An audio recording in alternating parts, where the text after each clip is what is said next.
सुनारायण जी, आदरणीय मंच और मित्रों, अभी प्रकाश जी ने बहुत सारी कविताओं से उद्धरण लिए, इसलिए मैं ज़्यादा उद्धरण नहीं दूंगा और बहुत संक्षेप में ही बात रखूंगा, क्योंकि मैं यहाँ अलका जी को सुनने आया हूँ और प्रणय जी को सुनना हमेशा अच्छा ही लगता है। तो मेरे हिस्से का जो समय है मैं उनको ही देना चाहूँगा।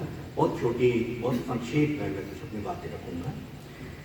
सबसे पहले तो संध्या जी ने उनको बधाई तो है ही।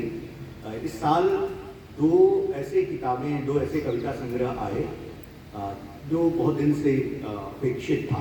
एक तो विनय सौरभ का संग्रह आया, 90 से हम लोग उनको पढ़ रहे हैं और अब चल करके उनका संग्रह है, जबकि उनकी उम्र 50 से ज़्यादा हो गई है और संध्या जी ने इसके करीब करीब पहुँच के उनका संग्रह है। तो दो महत्वपूर्ण संग्रह देर से आए, लेकिन उतने ही प्यार से इसको पढ़ा भी गया, इन दोनों ही संग्रहों को। तो इसके लिए मैं बधाई दूंगा संध्या जी को। संध्या जी ने इस संग्रह में लिखने और जो इस पर लिखेंगे और जो इस पर बोलेंगे, उनके लिए बहुत मुश्किल खड़ी कर दी है। उस मुश्किल की वजह ये है कि सुनो जोगी श्रृंखला में जो कविताएं हैं और उसके पहले जो पहले खंड में जो कविताएं हैं, वो कविताएं, पहले खंड वाली कविताएं अपने आप में इम्पोर्टेंट है, लेकिन दूसरे खंड में सुनो जोगी सीरीज की जो कविताएं हैं, उसका ताप इतना है, उसकी रोशनी इतनी ज्यादा है कि संभवतः पहले खंड की कविताएं हैं उसके सामने कुछ फीकी लगेगी जब आप सुनो जोगी श्रृंखला की कविताएं पढ़ें, जोगी श्रृंखला की कविताएं पढ़ें। तो ये मुश्किल तो है ही, और ये मुश्किल के साथ ही संग्रह से हमको गुजरना होगा।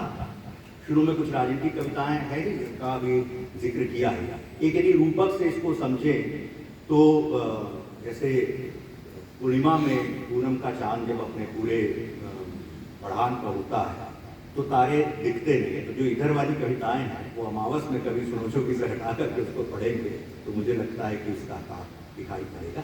बहरहाल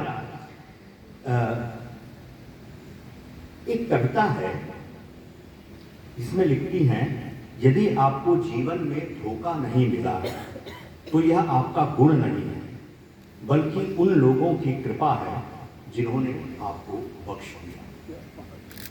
धोखा देने वाले एक प्रस्ताव रखती हैं जैसे कि दुनिया में दो किस्म के लोग होते हैं, एक धोखा देने वाले और दूसरा धोखा खाने वाले। और ये जो बीच का भी एक है कि धोखा जो देता है वो धोखा खाता भी है, लेकिन यहाँ पर जिनसे धोखा खाने वाली बात है यहाँ, वो उनके अपने हैं और अपनों के द्वारा दिए हुए धोखे की जो टीस है, ये पूरा संग्रह उस टीस के आसपास से इसकी कविताएं पूछी है। और ये कौन नहीं जानता, इलाहाबाद, बनारस और हिंदी की केंद्र तो में जो रहता है वो इस बात को जानता ही है कि अपनों का धोखा खाना यहाँ कितना आम है। आप भी अपने आसपास देखेंगे तो बहुत करीब वाले भी जो होंगे वो बस अवसर का इंतजार कर रहे हैं धोखा देने के लिए, धोखा दे भी रहे होंगे। तो उसको पकड़ा है बहुत अच्छे से। प्रेम उसका एक पक्ष है, उस पर आऊंगा मैं। ऐसे धोखा खाने वालों के लिए और जो बहुत गंभीरता से उसे महसूस करता है, उस धोखे की गहनता को जो महसूस करता है, यदि उसके लिए वक्त ठहर जाए तो फिर क्या आश्चर्य। यदि वहीं पर वो अपने आप को ठहरा ले तो बहुत आश्चर्य की बात नहीं। वो खुद भी लिखती है कि वक्त हमारी स्मृतियों का बुझा हुआ सूरज है और धरती निराशा की गहन चादर। तो जिसके लिए वक्त स्मृतियों का बुझा हुआ सूरज है, उस बुझे हुए सूरज को फिर से रोशन करने वाली स्थितियां इन कविताओं में हैं। जो कि वो लिखती भी है कि हम प्रेत से तैरते उजली आत्माओं की तलाश में एक मौन उदन स्थायी भाव की तरह ठहर गया। यह मौन उदन भी जो है ये बार बार आता है इस कविता में। जोगी श्रृंखला की जो कविता है उसको पढ़ते हुए महादेवी जी की याद बार बार आती है। महादेवी जी भी इलाहाबाद से हैं और संध्या जी भी इलाहाबाद से ही हैं, ये तो कारण है, लेकिन केवल यही कारण नहीं है। महादेवी जी ने एक अज्ञात अनाम पुरुष को, प्रियतम को संबोधित करते हुए लिखती रही। यद्यपि वो जो अज्ञात है, जो असीम है, वो उसका बाहरी आवरण है, लेकिन उनकी तड़प, आकांक्षा, डर और स्वप्न वास्तविक है। एक स्त्री की वास्तविक तड़प है। वह पुरुष उनके लिए, महादेवी के लिए एक सर्वनाम था तुम। उस तुम को वो संबोधित करते हुए लिखते हैं।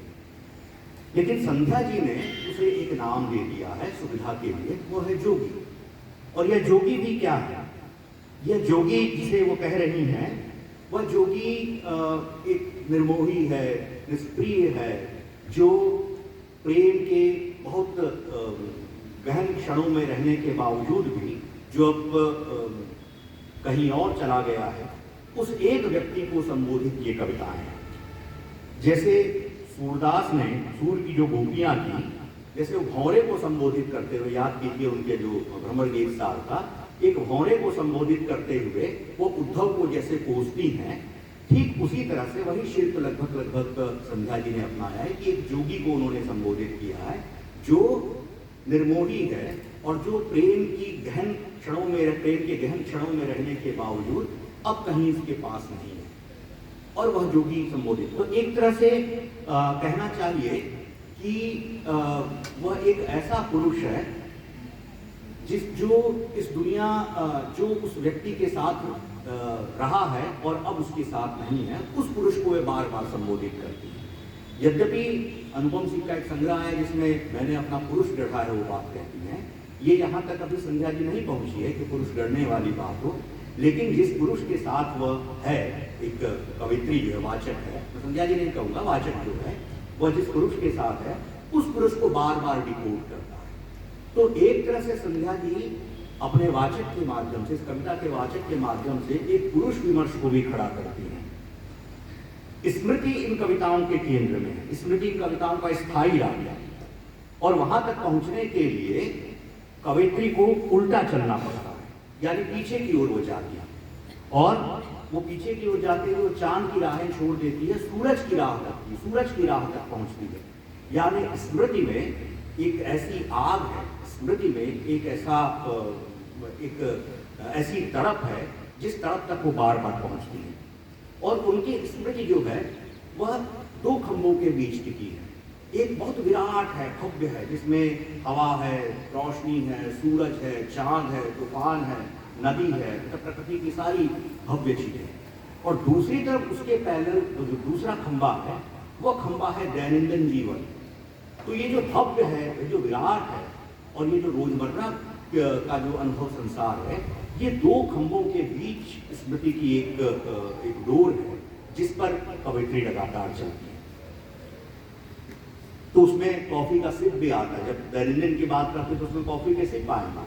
एक कविता में वो लिखती है कि हम दोनों अगल बगल बैठे हैं कॉफी के एक सिप के साथ, या लॉन्ग ड्राइविंग है उसमें, मतलब तमाम ऐसी नागरिक चीजें जो हमारे रोज दिन ब दिन रोज बरोज का जो अनुभव संसार है उससे वो पकड़ती है, और दूसरी तरफ विराट है जिसका मैंने जिक्र किया।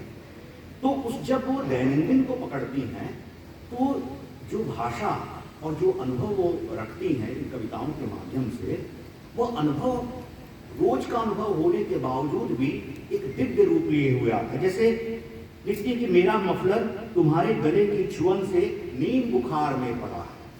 अब अपने आप में ये इतना एक साधारण सा वाक्य लगता है, लेकिन इस वाक्य को उसने महसूस किया होगा, जिसने इस वाक्य के जो कम्युनिटी है उसके साथ अपनी संलग्नता जिसने जताई, उसने वो इस वाक्य को महसूस करे।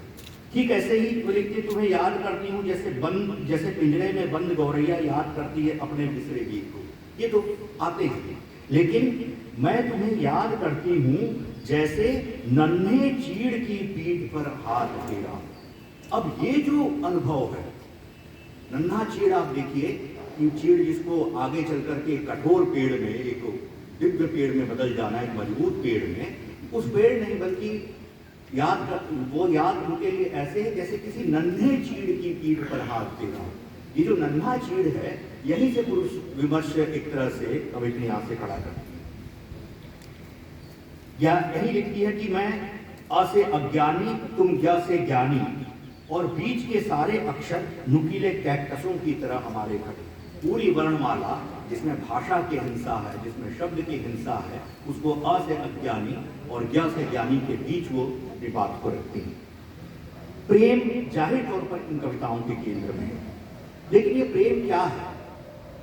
अपनी भरपूर रसमयता और सुख के बावजूद प्रेम के लिए वो लिखती हैं कि प्रेम दरअसल अस्वाभाविक मृत्यु का दूसरा नाम है। और एक दूसरी कविता में कि मामूली मनुष्य की तरह मैं जिससे बिना आवाज मारी गई वह प्रेम था। अब देखिए, या जब तुम प्रेम तोड़ना धीरे धीरे तोड़ना, ये सब जो वाक्य आते हैं ये केवल वाक्य नहीं है, बल्कि धीरे धीरे तोड़ने की बात, या प्रेम को अस्वाभाविक मृत्यु कहने की बात, या प्रेम की आवाज से मारे जाने की बात जब कवयित्री कहती हैं, तो फिर वो सीधे हमको महादेवी के पास चले जाना होता है। महादेवी ने कहा था ना, तुमको पीड़ा में ढूंढा, तुम में ढूंढूंगी पीड़ा, या पथ को न मलिन करता आना, पथ चिन्ह न देता जाना। ये सब वाक्य जब महादेवी के माध्यम से जब इन कविताओं को पलटते हैं, इन कविताओं से गुजरते हैं, तो लगता है कि प्रेम हो सकता है पुरुष के लिए भव्य और दिव्य अनुभव हो, जिसमें वो बहुत नॉस्टैल्जिक होने की सुविधा भी उसके पास होती है। लेकिन किसी स्त्री के लिए वो हमेशा इतना ही आसान नहीं होता। सवाल यहाँ उठता है कि पुरुष जो है वो जितनी आसानी से नॉस्टैल्जिक हो जाते हैं, दलित और स्त्री के लिए नॉस्टैल्जिक होना उतना आसान नहीं होता है, क्योंकि उनकी स्मृति में इतने कांटे हैं, इतनी तड़प है, इतनी बेचैनी है कि वो उनको नॉस्टैल्जिक नहीं होने देता, उसको फिर से फेस करने की ओर उन्हें ले जाता है। तो इसलिए ये कविताएं जो है, ये कविताएं बहुत आसान कविताएं नहीं हैं। इसका ऊपरी पार्ट जो बहुत मुग्ध करता है अपनी भाषा के कारण, अपनी लय के कारण, अपनी रागात्मकता के कारण, लेकिन उन जो भाषा का जो ऊपरी आवरण है उसके भीतर एक तड़पता हुआ एक बेचैन दिल है, जो अपनी स्मृतियों की